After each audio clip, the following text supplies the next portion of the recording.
Siempre incluye verduras en cada comida. Realiza el siguiente reto. Usa las escaleras, no el elevador.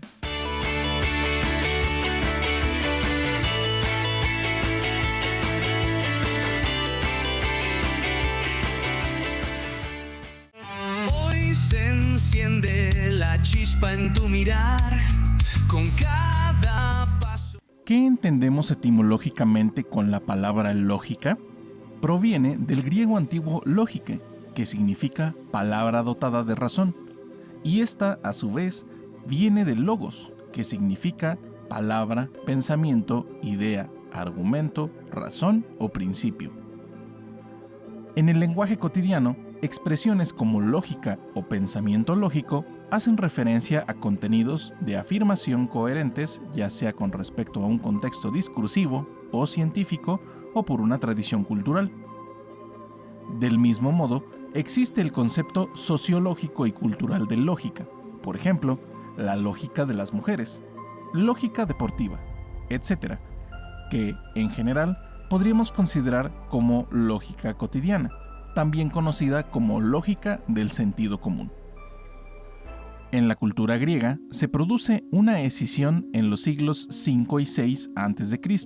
con interrogantes sobre la naturaleza, el hombre, el destino, el universo, la muerte, entre los temas más substanciales que debían ser evaluados por un conocimiento racional.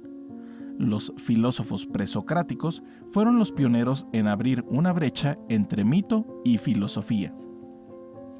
Aristóteles fue el primero en sistematizar a la lógica que, junto con las aportaciones de los estoicos, la han constituido hasta el siglo XIX. A esta lógica que sistematiza Aristóteles la conocemos como lógica de términos. La lógica aristotélica se ocupa del estudio de los conceptos, dedicando especial atención a los predicables y de las categorías o predicamentos, que se completa con el análisis de los juicios y de las formas de razonamiento, prestando especial atención a los razonamientos deductivos categóricos o silogismos.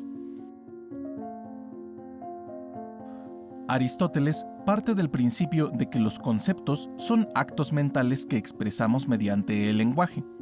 A esa expresión lingüística del concepto le llamamos término, y es objeto de la misma clasificación atribuida a los conceptos.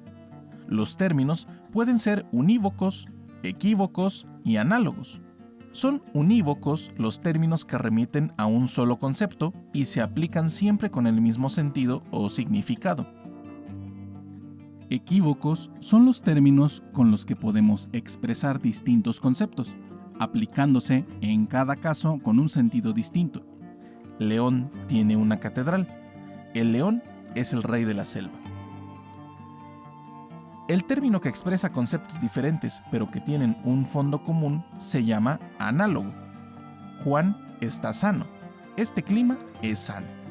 El análisis de los distintos tipos de analogía interesó mucho a los filósofos medievales y algunos problemas de la relación entre lo divino y lo humano fueron tratados en función de los distintos tipos de analogía establecidos.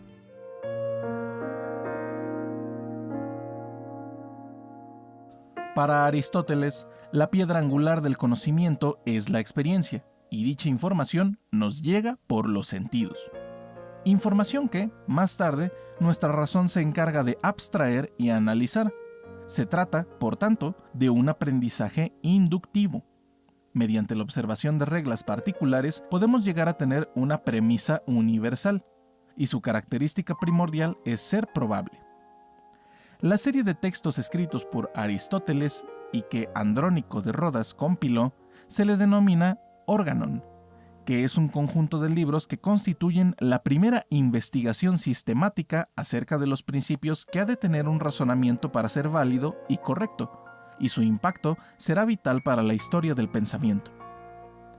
El propósito de Aristóteles consiste en encontrar un método desde el cual podamos razonar todo problema que se nos proponga a partir de cosas plausibles, y gracias a él, si nosotros mismos sostenemos un enunciado, no digamos nada que le sea contrario, lo que conocemos como principio de no contradicción.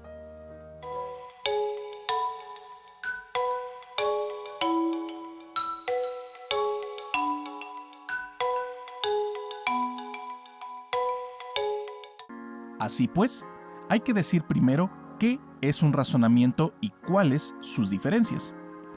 Un razonamiento lógico es un proceso mental mediante el cual podemos justificar lo que conocemos o creemos. El razonamiento se expresa mediante un argumento construido por premisas, proposiciones, y una conclusión que se infiere de la verdad o falsedad de las premisas. Ahora bien, son verdaderas y primordiales las cosas que tienen credibilidad, no por otras, sino por sí mismas. En efecto, en los principios cognoscitivos no hay que inquirir el por qué, sino que cada principio ha de ser digno de crédito en sí mismo. En cambio, son cosas plausibles las que parecen bien a todos, o a la mayoría, o a los sabios, y, entre estos últimos, a todos o a la mayoría, o a los más conocidos y reputados.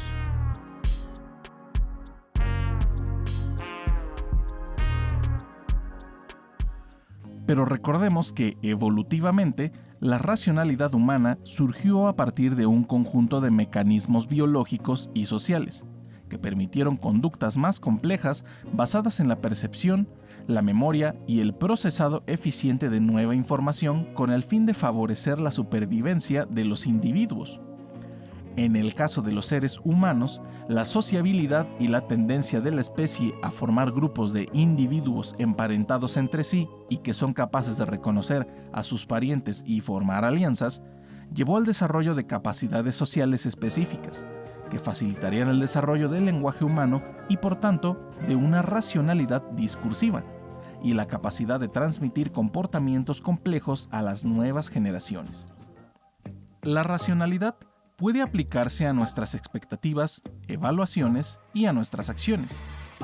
Puede fundamentarse en creencias o axiomas, pero no siempre evaluamos racionalmente.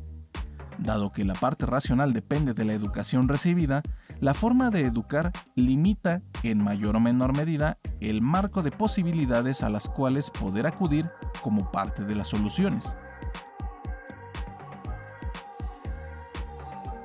No todas nuestras expectativas responden a las exigencias de la racionalidad, ni tampoco nuestras intenciones a la hora de actuar, ni la forma como lo hacemos. La racionalidad es, desde este punto de vista, una aspiración humana más que una realidad.